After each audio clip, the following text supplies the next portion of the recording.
भूत प्रेत की कहानी तो सुनने में बड़ा मजा आता है। लेकिन अगर जो कहानी हम सुन रहे हैं वैसे ही घटना अगर हमारे साथ घट जाए तो कैसा लगेगा। तो नमस्कार दोस्तों, मैं हूं अनिल और आप सुन रहे हैं डरावनी कहानी। ये कहानी आप लोगों को रहस्यमयी चैनल पर उपलब्ध होती है। आज की कहानी राजू नाम के आदमी की है, जिनकी उम्र इस समय 55-56 साल है। और जब ये घटना घटी थी तब उनकी उम्र 17-18 साल के करीब रही होगी।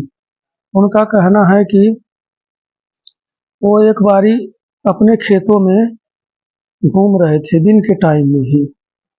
तो उनके खेत में मकई लगा हुआ था। तो जब उस मकई को रखवाली करने के लिए दिन के टाइम में घूम रहे थे तब उनको एहसास हुआ कि उनके पीछे कोई चल रहा है, क्योंकि दोपहरी का समय था। लेकिन उस समय जानवर बहुत आ गए थे खेतों में, जो मकई का नुकसान कर रहे थे। तो उनकी रखवाली करने के लिए उनको मचान डालना पड़ा। और मचान भी ऐसा था कि उनका जो खेत था काफी था और वो बीचों बीच मचान डाल देते हैं। उनके अगल बगल में कोई भी मकई नहीं लगाया था, बस इनका ही खेत था। तो मचान भी अकेले डाल रखे थे। लेकिन जब मचान पर सोने आते हैं तो 1-2 दिन, 3 दिन, 4 दिन ऐसे बीत जाता है, इनके साथ कोई घटना नहीं घटती है। लेकिन एक रात की बात है, ये अपने घर से खा पी कर और जब मचान पर जाते हैं तो सोने लगते हैं। लेकिन इनको नींद नहीं आ रही थी। नींद इसलिए नहीं आ रही थी कि आकाश में बादल छाए हुए थे और बादल छाने के कारण इनको नींद नहीं आ रही थी। कभी बादल हो जाता तो कभी चांद निकल आता, जैसे बादलों में चांद छुप रहा था, निकल रहा था, ऐसे ही था। और ये चांद को देख रहे थे और नींद आने की प्रतीक्षा कर रहे थे। कभी कभी हमारे साथ भी ऐसा हो जाता है कि नींद नहीं आती है, तो ऐसे इनके साथ उस समय हुआ था। लेकिन कोई ऐसी शारीरिक परेशानी नहीं थी, लेकिन नींद नहीं आ रही थी। तो कुछ टाइम बीतने के बाद ये देखते हैं कि एक औरत, जो मचान इनका था, उस मचान के दूसरे छोर पर कम से कम रहा होगा 25-30 मीटर का दायरे में, वहां पर बैठकर कुछ कर रही थी। तो इनको शक हुआ कि हो सकता है हमारे मकई के खेत में आई है मकई चुराने के लिए। लेकिन ये इंतजार करने लगते हैं, कहते हो सकता है और टॉयलेट वॉयलेट के लिए आई हो। और मतलब यही इनके बात में दिमाग आती है। तो अब कहानी उन्हीं की जुबानी सुनते हैं। तो जब मैं देखता हूँ कि उस औरत को, तो यही शक करता हूँ कि हो सकता है बाथरूम या टॉयलेट के लिए आई होगी, इसलिए चलो कोई बात नहीं। और बैठी थी, और बैठी औरत के पास हम कैसे जा सकते हैं। उसके बाद वो खड़ी होती है थोड़ी देर के बाद और हमारे खेतों में टहलने लगती है, लेकिन वहां से भागती नहीं है। जब टहलने लगती है तो मुझे शक होता है कि हो सकता है मौके की तलाश कर रही हो कि कब मौका मिले और मकई तोड़ के यहाँ से जाऊं। तो मैं मचान से उतरता हूँ और धीरे धीरे दबे पांव उसके समीप जाता हूँ। जब समीप जाता हूँ तो आवाज देता हूँ कि हाँ जी, आप कौन हैं। तब वो हमारी आवाज सुनकर चौंक जाती है और जैसे लग रहा था कि वो उससे डर गई हो, उसकी चोरी पकड़ी गई हो। लेकिन उसका पीठ हमारे तरफ था, उसका चेहरा मुझे नहीं दिखाई दे रहा था। फिर मैं दोबारा आवाज देता हूँ कि हाँ जी मैडम जी, आप कौन हैं और हमारे खेतों में क्या कर रही हैं। ये बात सुनकर वो हमारे तरफ घूमती है, और जब घूमती है तो मैं उसका चेहरा देखता हूँ तो देखता ही रह जाता हूँ। इतनी सुंदर थी कि मानो आसमान से कोई परी उतर के आ गई हो। तो और वो मुझसे कुछ बोल नहीं रही थी, बस मेरी तरफ मुड़ी। और जैसे ही मैं हमारी नज़र उसकी नज़र से मिली, मैं तो बस जैसे नहीं पुतला होता है वैसे ही हो गया। और तब वो बोलती है कि हाँ जी, आप आवाज़ दे रहे थे, क्या बात है। तब मेरी ये तंद्रा टूटती है और मैं उससे कहता हूँ कि आप हमारे खेत में क्या कर रही हैं? और आप तो हमारे गांव के भी नहीं लगती हैं, ना अगल बगल की लगती हैं। मैं अपने गांव के अगल बगल वालों को भी जानता हूँ। हाँ, हो सकता है रिश्तेदारी रिश्तेदारी में आई हो तो अलग बात है। तो कहती है कि ऐसा ही कुछ समझ लीजिए, मैं रिश्तेदारी में ही आई हुई हूँ। तो मैं बोलता हूँ कि भाई आप रिश्तेदारी में आई हो तो हमारे खेतों में क्या करने के लिए आई हो? तो कहती है कि मुझे नींद नहीं आ रही थी तो मैं घूमते घूमते इधर आ गई। तो मैं सोची मकई का पेड़ तो लगा हुआ है, चलो मकई के पास ही बैठ के थोड़ा सा टाइम पास कर लेते हैं। मुझे खेत खलिहान बहुत अच्छे लगते हैं। हमारे गांव में भी ऐसे खेत खलिहान है, मैं खेतों पे जाती रहती हूँ। यही सोचकर मैं यहाँ आ गई हूँ। हाँ, अगर ये सोच रहे हो कि तुम्हारा चोरी करने के इरादे से आई हूँ तो ऐसी कोई बात नहीं है, मैं चोर नहीं हूँ।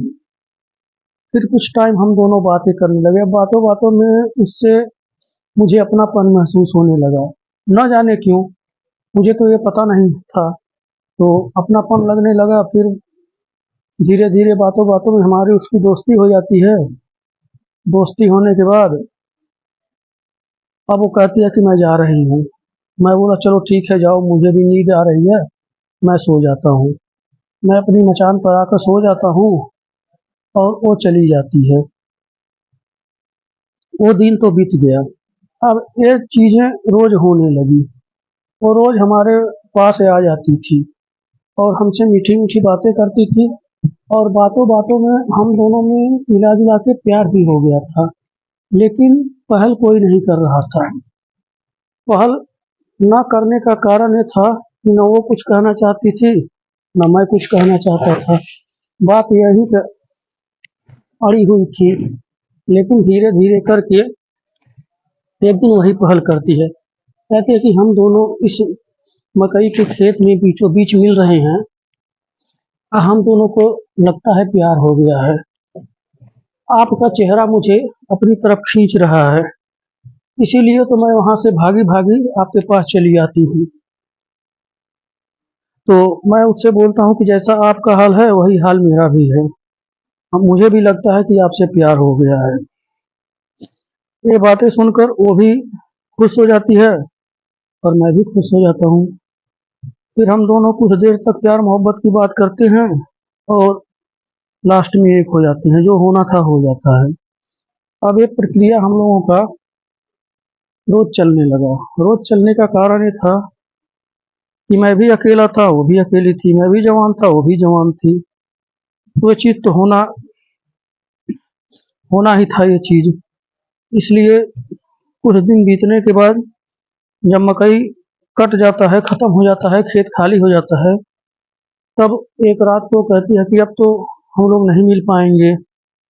मैं बोला कोई बात नहीं, मकई थी, मकई की रखवाली करने के लिए आते थे, अब वैसे आ जाया करेंगे।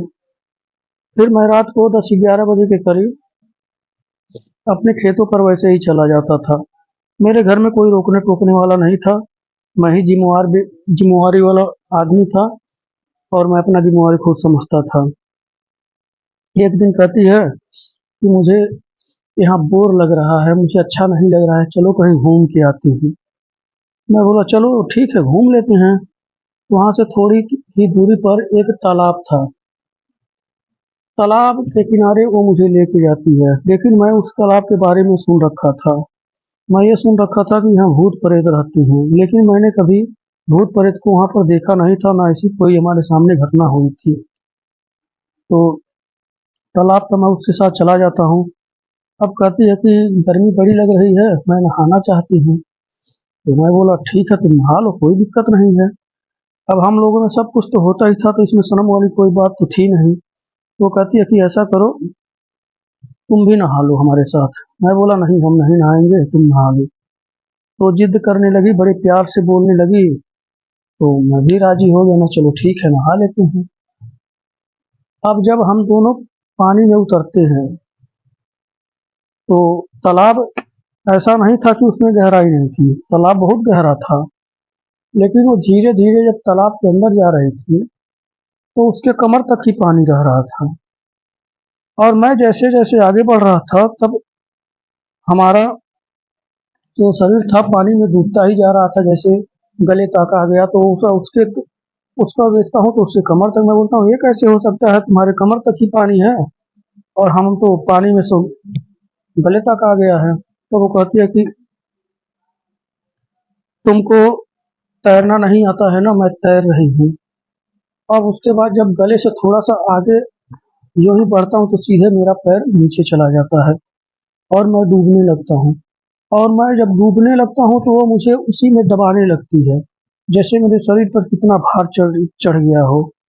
अब तो मैं सोच रहा था कि मैं तो गया गया, अब मैं बच नहीं पाऊंगा। लेकिन मैं अंदर ही अंदर हनुमान जी का नाम लेने लगा, हे बजरंगबली, हे श्री श्री रामचंद्र जी, अब आप ही हमारे सहारा हो, आप ही हमें बचाओ। अब उस समय तो अक्ल इतनी काम नहीं करती थी, लेकिन अचानक हमारे मुंह से मन ही मन ये भगवान का सुमिरन होने लगा, हनुमान जी का चालीसा भी मैं करने लगा। जब मैं हनुमान चालीसा पढ़ना शुरू करता हूँ तो वो दबाव कम हो जाता है और धीरे धीरे मैं करके, इतना भी अनजान नहीं था, हल्का फुल्का तैरना मुझे भी आता था। फिर मैं निकल के बाहर आता हूँ। जब बाहर निकल के आता हूँ तो देखता हूँ तो उसका चेहरा बिल्कुल काला कलूटा, सड़े गले मांस जैसा उसका शरीर, और उसके शरीर से बदबू आ रही थी। अब ये देखकर मैं बिल्कुल घबरा जाता हूँ और मैं वहां से भागता हूँ हनुमान चालीसा पढ़ते हुए। और जैसे ही मैं घर आता हूँ वैसे ही मैं बेहोश हो जाता हूँ।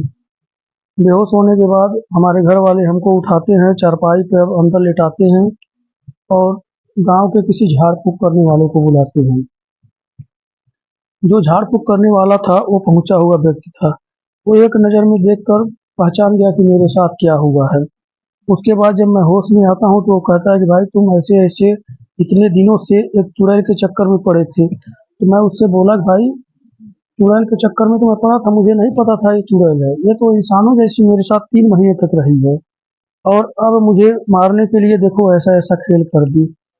तो वो कहते हैं कि चलो सब कुछ तो मैं ठीक कर दिया हूँ, अब दोबारा अपने खेतों पर महीना 2 महीना तक जाना नहीं, नहीं तो चुड़ैल तुम्हारा इंतजार करेगी और तुम्हारे साथ कुछ भी हो सकता है। मैं 2 महीने 3 महीने का, मैं 6 महीने तक उस खेत पर नहीं जाता हूँ। जो भी काम करना होता है वो हमारे घर वाले करते हैं। धीरे धीरे करके ये बातें मैं भी भूल जाता हूँ और हमारे घर वाले भी भूल जाते हैं और काम धाम रूटीन से होने लगता है। और उसके बाद दोबारा कोई ऐसी घटना नहीं घटी। और हाँ, मैं मचान पर अब अकेले भी नहीं रहता था। अगर कहीं मकई का लगा होता था पौधा तो हम किसी न किसी को साथ लेके सोते थे। तो दोस्तों ये कहानी आप लोगों को कैसी लगी? अगर ये कहानी आप लोगों को पसंद आ रही है तो कृपया हमारे चैनल को लाइक करें, सब्सक्राइब करें और कमेंट भी करके बता दिया करें कि कहानी आप लोगों को कैसी लग रही है। तो नमस्कार, जय हिंद, जय भारत।